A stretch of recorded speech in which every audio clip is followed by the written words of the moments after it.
Assim, ainda resta um descanso sabático para o povo de Deus, pois todo aquele que entra no descanso de Deus também descansa das suas obras, como também Deus descansou das suas. Hebreus 4, 9 e 10. Vivemos hoje uma vida de ansiedade. Nossos ouvidos cansam-se de ouvir todos os dias notícias de rebeliões políticas, de inflação financeira e de perigo de todo tipo. Todos estamos procurando uma forma de descanso verdadeiro, a paz real, mas não conseguimos encontrá-lo mediante recursos materiais. E a pergunta nessa noite é: onde podemos encontrar verdadeiro descanso e o senso de realização nesta vida? Quem pode dar-nos a resposta a esta pergunta dolorosa? Certa noite, a filha de um dos homens mais ricos da Coreia cometeu suicídio. Por isso, a mãe desesperada veio visitar-me várias vezes. O marido dela era um multimilionário que teria sido capaz de dar à filha tudo o que ela quisesse. Ela poderia comer qualquer guloseima que imaginasse. Tinha um lindo carro com um motorista. Sempre teve muito dinheiro, mas nenhuma satisfação em seu coração. Finalmente, a mocinha entrou em seu quarto, derramou gasolina no seu corpo e ateou fogo. Morreu queimada. Ter abundância de bens materiais nessa vida não significa que você vai ter alegria e satisfação reais. Não teremos paz enquanto não entrarmos no descanso de Deus. Hoje, Deus nos convida a entrar no porto onde encontraremos paz e descanso. Desejo mostrar-lhe esse caminho agora mesmo. Em certa ocasião, eu estava na Inglaterra dirigindo uma campanha evangelística numa igreja. Um dia, uma senhora alemã, muito bem vestida, que se casara com um homem inglês, procurou-me após o culto e me disse: "Pastor, o senhor vai ficar conosco esta noite." Ela era uma mulher muito grande e que parecia ser muito forte. Quando ela se pôs a puxar-me, fiquei um pouco amedrontado. Disse-lhe então: Não, eu não posso ir à sua casa. O pastor está providenciando a minha hospedagem." Então ela me retrucou: "Muito bem, vou pedir permissão ao pastor." Aquela mulher soube demonstrar-me o espírito ditatorial alemão. Começou a puxar-me. Eu sabia que ela era mais forte do que eu, de modo que, um pouco atemorizado, vi-me arrastado para longe. Embora ela fosse uma mulher bem grande, surpreendi-me ao verificar que dirigia um pequeno Fusca. Ela pegou minha mala, jogou no carro e puxou-me para dentro do carro. Vi-me então dentro de um minúsculo fusquinha, ao lado daquela mulher alemã agigantada. Eu não conseguia mexer-me. A mulher me conduziu até sua casa e me levou para o andar superior, onde eu deveria pernoitar. A mulher chamava aquele aposento de quarto do profeta. Dando-me ordens como se fosse uma comandante, ela me ordenou que eu trocasse de roupa e descesse para tomar um chá, eu, ela e o esposo dela. Eu obedeci às ordens dela. Entretanto, mal nos sentamos para tomar o chá, eu, ela e o esposo dela, a mulher se pôs a chorar. Ouvi sua mensagem hoje e sinto que o Senhor tem a resposta para o meu problema. Essa é a razão por que pedi permissão ao pastor para trazê-lo até minha casa. A mulher soluçava muito, parecia que o coração dela ia pular para fora do peito. Então ela me contou sua história. Era filha de um milionário que vivera na Alemanha. Todavia, durante a guerra, seus pais foram mortos e ela perdeu tudo. Na época em que os soldados ingleses entraram e tomaram conta da Alemanha, ela se apaixonou por um deles e casou com ele. Moravam agora na Inglaterra, mas parecia que não conseguiu equilibrar as contas. Sofriam de grandes problemas financeiros. Os dois tinham dívidas pesadas, queriam vender a casa, mas ninguém estava interessado em comprá-la. Preocupações e mais preocupações causavam-lhe profunda depressão. A pobre mulher estava sofrendo de insônia, indigestão e muitas outras dificuldades orgânicas. A mulher me confidenciou que Deus não lhe respondia às orações e não lhe resolvia os problemas. Finalmente eu lhe disse: "Para de chorar, irmã, e traga-me sua Bíblia. Vou lhe fazer uma pergunta, irmã Kitty. Será que Deus precisou da ajuda de Adão quando ele criou os céus e a terra?" Ela arregalou os olhos e, com uma expressão de espanto, perguntou: Como? Eu perguntei à senhora se Deus precisou da ajuda de Adão no primeiro dia, quando ele criou a luz. Será que Deus criou Adão no primeiro dia e lhe pediu que viesse ajudá-lo? Ei, Adão, vem cá. Vamos criar a luz. Não consigo criá-la por mim mesmo. Preciso de sua ajuda. Deus pediu isso a Adão? A alemã percorreu com os olhos o Gênesis e depois me declarou: não encontro nada disso em minha Bíblia. Ah, quem sabe? Talvez Deus tenha precisado da ajuda de Adão no segundo dia. Com certeza ele precisava da ajuda de Adão para criar o firmamento. De novo, a mulher percorreu o Gênesis e afirmou: Isso não está escrito na minha Bíblia. Não, mas talvez Deus tenha precisado da ajuda de Adão no terceiro dia, quando o Senhor criou a terra seca. Não, discordou ela. Será que isso está escrito em sua Bíblia coreana? Perguntou-me a irmã Kitty. Claro que não, respondi. Mas, irmã Kitty, quando foi que Deus criou Adão e Eva? Perguntei-lhe. Nos últimos momentos do sexto dia, replicou ela. Será que isso significa que Deus não precisou da ajuda de Adão e Eva para criar os céus e a terra? Perguntei a ela. Sim, com toda certeza Deus não precisou da ajuda de Adão e Eva, respondeu-me a mulher. A seguir eu lhe perguntei, será que Deus precisa da ajuda da irmã a fim de resolver seus problemas? Diz-nos a Bíblia que Deus terminou toda a obra da criação dos céus e da terra em 6 dias. Tendo terminado a obra, Deus criou Adão e Eva. Então chegou o sábado, o 7º dia, o do descanso, mas foi o primeiro dia de Adão no mundo. Adão olhou para o céu e para a terra, e tudo estava em seu lugar. Era um mundo maravilhoso. É possível que Adão houvesse chegado ao pai e falado: Pai, este é o meu primeiro dia de vida. Há alguma coisa que eu possa fazer? Posso ajudar o Senhor? Talvez o pai lhe tenha respondido: Filho, deixei tudo preparado. Nada falta no céu nem na terra, e não há nada para você fazer para mim. Sua vida deve começar a partir de meu dia de descanso. Terminei todo o meu trabalho, não há nada para você fazer na obra da criação. Quero apenas que você creia em mim e me obedeça. Seu primeiro dia é meu dia de descanso. Portanto, você vai viver sua vida toda ao longo do meu descanso. Disse eu à minha hospedeira: Irmã Kitty, como a senhora vê, nada havia para Adão fazer, porque a Bíblia nos diz em Gênesis 2:1, assim os céus, a terra e todo o seu exército foram acabados.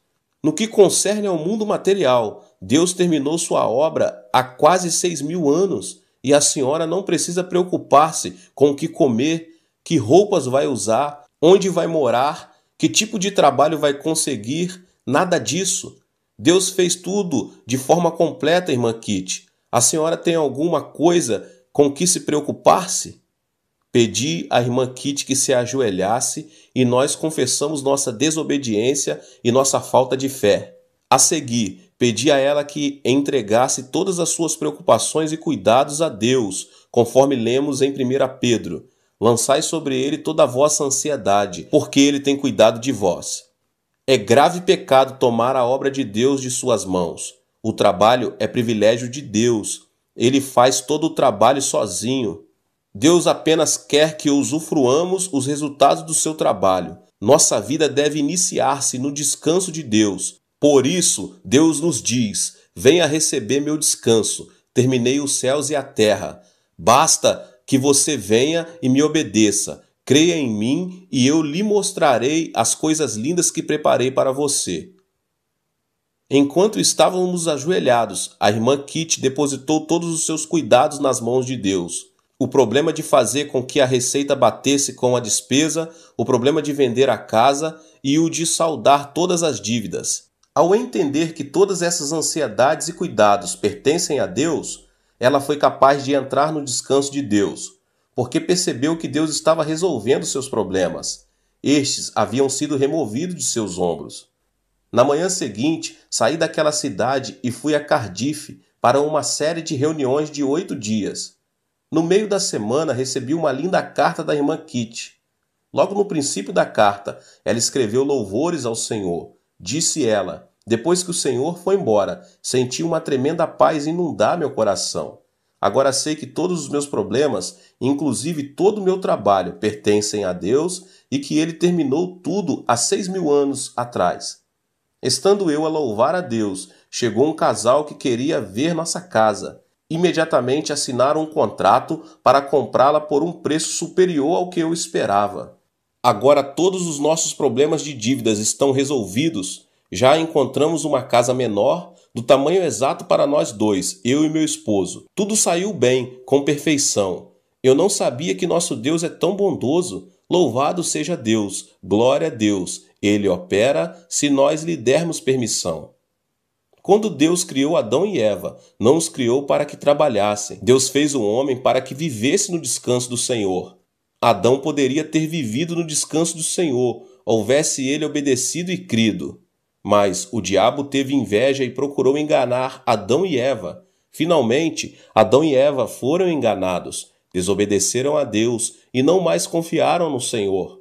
Em vez de crer que Deus havia terminado o trabalho, o homem tentou cuidar da sua própria vida, a seu modo, e assim cometeu pecado.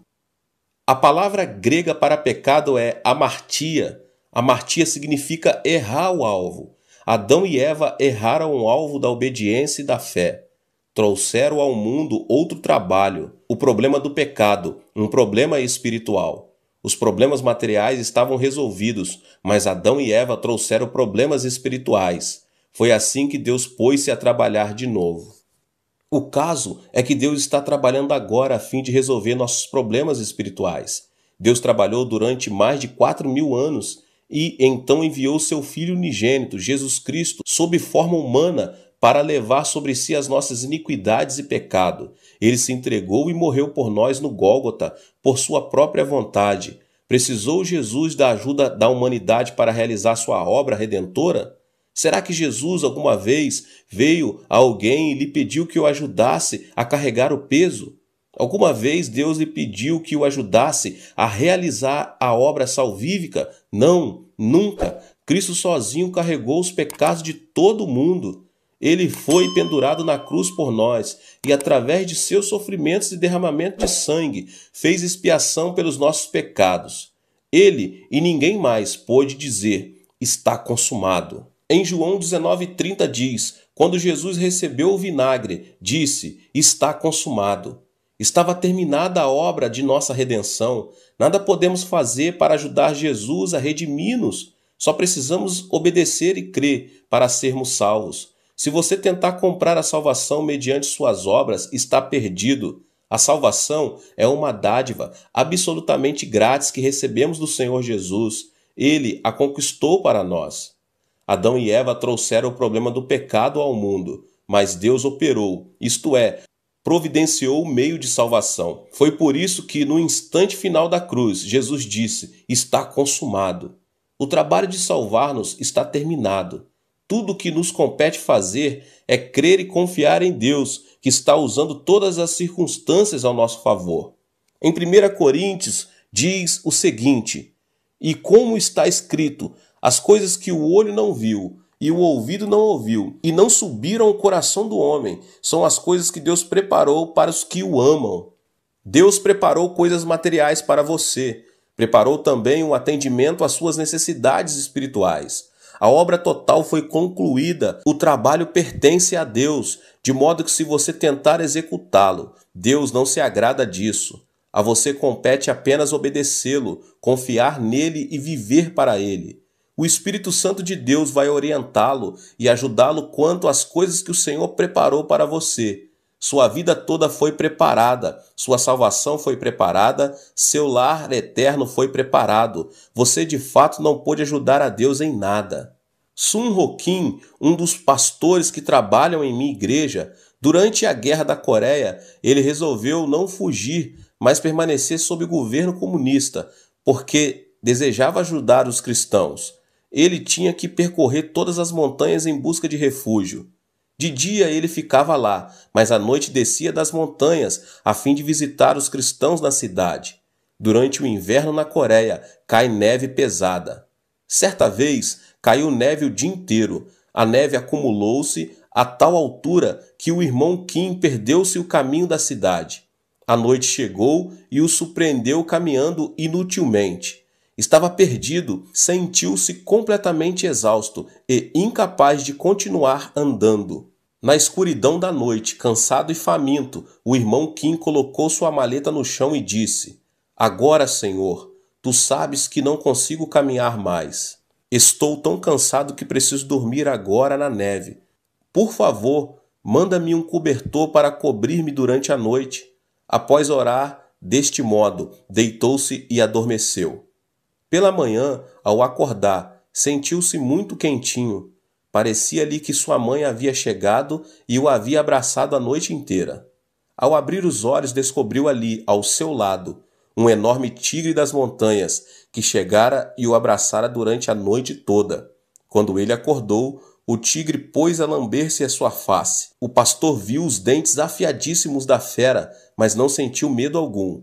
Estava tão cheio do Espírito Santo que conseguiu sentir amor por aquele tigre, como se ele fosse um gatinho de estimação. Voltando os olhos para o alto, o irmão Kim falou: "Pai, eu te pedi que me mandasses um cobertor, mas não esperava que me mandasse um cobertor vivo e tão grande." Deus prepara tudo, meus irmãos. Ele conhece sua situação e pode suprir qualquer coisa que você precisa. Sim, Deus prepara tudo para aqueles que o amam. Glória a Deus. Deus está convidando você a vir para o seu descanso hoje. As pessoas estão tentando construir sua própria segurança, tentam acumular dinheiro para si mesmas, tentam construir um ambiente confortável a fim de obter descanso, mas em nossos dias você não pode colocar sua confiança nessas coisas.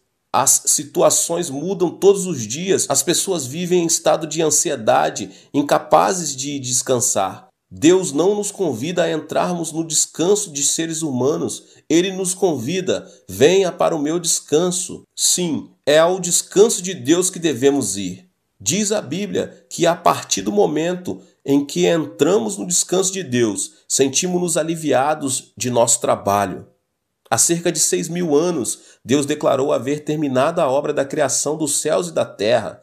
Isso significa que Ele havia terminado a criação de todas as coisas materiais para você. Está consumado, nada resta para fazer.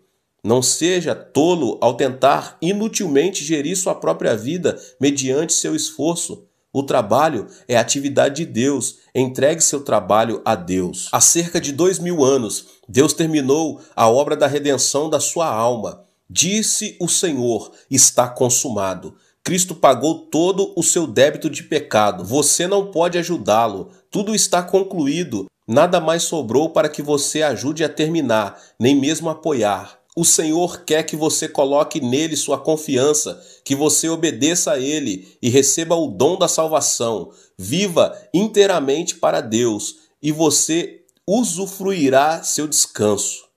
Deus preparou tudo para você. Permita-lhe agora compartilhar uma de minhas experiências que tive no Brasil há anos atrás.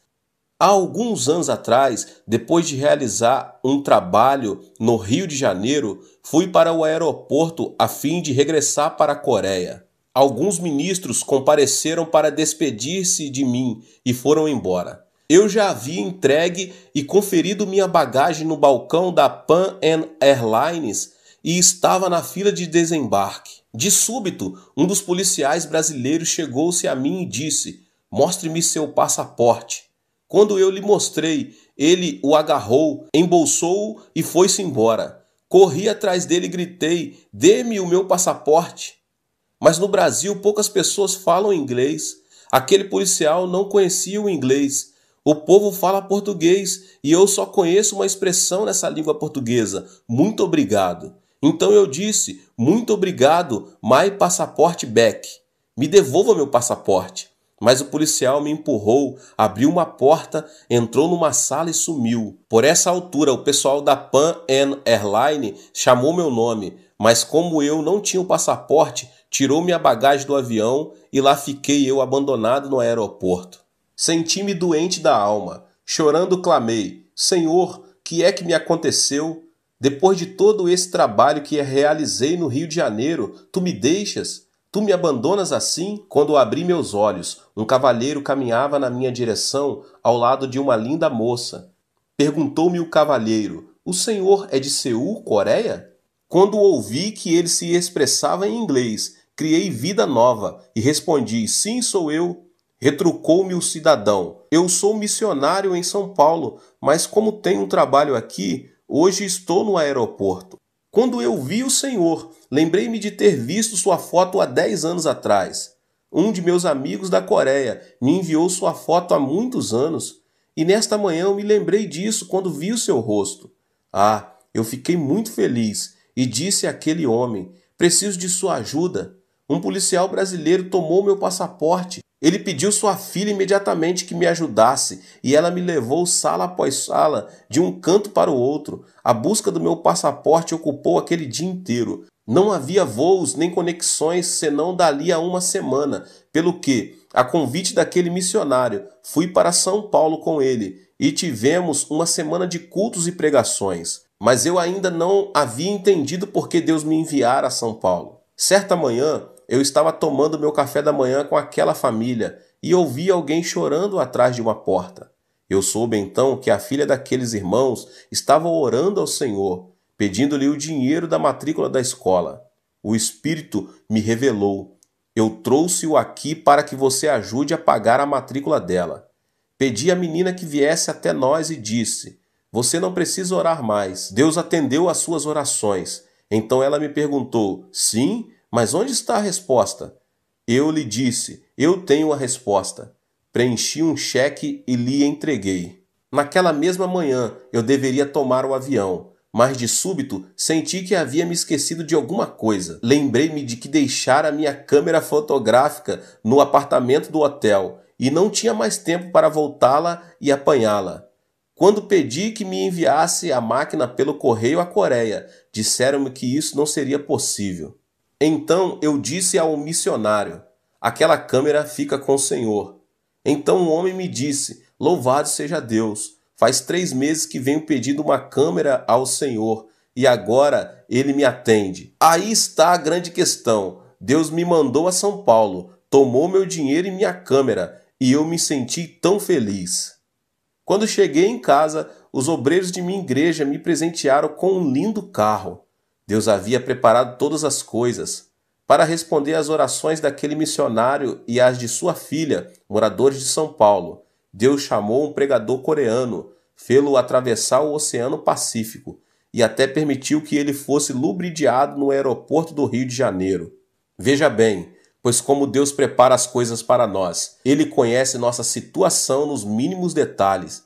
Basta a você confessar seu amor a Ele e a sua fé nele. Confesse sua desobediência, comece a devolver seu dízimo a Deus, santifique o dia do Senhor e obedeça ao Senhor e à sua palavra. Entregue seus problemas e preocupações a Deus e Ele vai abençoá-lo. Entre no descanso do Senhor e ainda que o mundo inteiro fique de cabeça para baixo, você não precisará preocupar-se, porque Deus é o seu descanso e jamais o abandonará. Meus irmãos, minhas irmãs, Deus abençoe a vida de cada um. Que palavra maravilhosa! Você que ainda não é inscrito aqui no canal, talvez você chegou aqui pela primeira vez, se inscreva aqui no canal e ative o sininho das notificações para que você não perca nenhum vídeo abençoado como esse que você acabou de ouvir. Deixe também o seu like aqui e não esqueça de compartilhar esse vídeo com as pessoas que você mais ama. Deus te abençoe e nos vemos nos próximos vídeos. Amém.